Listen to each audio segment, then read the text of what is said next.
All right, everybody, here's your core bites number 60. The first one says, what is the next number in this sequence? Okay, so let's see if we can figure out the pattern. So 1 plus 1 is 2. 2 plus 2 is 4. Okay, but so you're adding 1 each time. So 4 plus 3 is 7. 7 plus 4 is 11.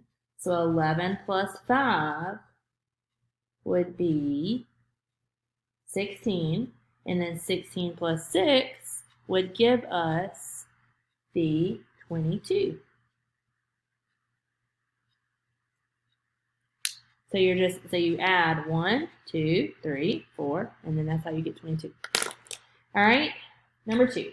If 165 divided by 5 is 33, then 33 times 5 is 165. And this is a great way to review, guys, because these are opposite. So if you're dividing three numbers, those same three numbers you would multiply, right? So you would take, this would be your answer here. So that's the answer you start with to divide. So you could swap out either one of those numbers, and it would still be the same answer. Okay? Number 3, if Shannon had 2 pounds of cherries, she has 2 pounds of cherries, she used 2/3 of them in a dessert. How many pounds of cherries did Shannon use in the dessert? Okay? All right.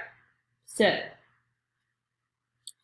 she had 2 pounds of cherries. She used 2/3 of them in a dessert. Okay? So, to figure this out, she used 2/3. Okay?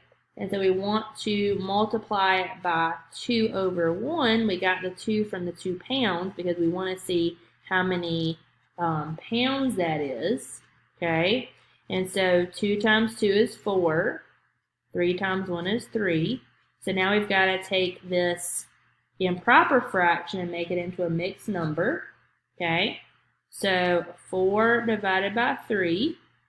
3 times 1 is 3. 4 minus 3 is 1, so that gives us 1/3. So your answer would be 1 1/3 pounds of cherries. For the next one, you're trying to find the area. So all you do is you multiply the length times the width. So our length is 8.3 inches. Our width is 5 inches. So we do have a decimal, so we've got to be careful with that. So you just do 8.3 inches times the 5 inches.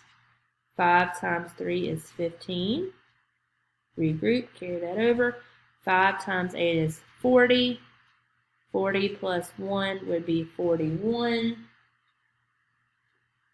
Okay, so that would be inches squared, or you could say square inches, 41.5 or 41 and 5/10 inches squared. Or you could say square inches. Either way is fine. And then for your last one, is this dotted line a line of symmetry? The answer would be yes, because if you were folding that the sun, if you had it on a piece of paper or whatever it was on, that would be perfectly even on all sides. Okay, guys, so make your changes on yours.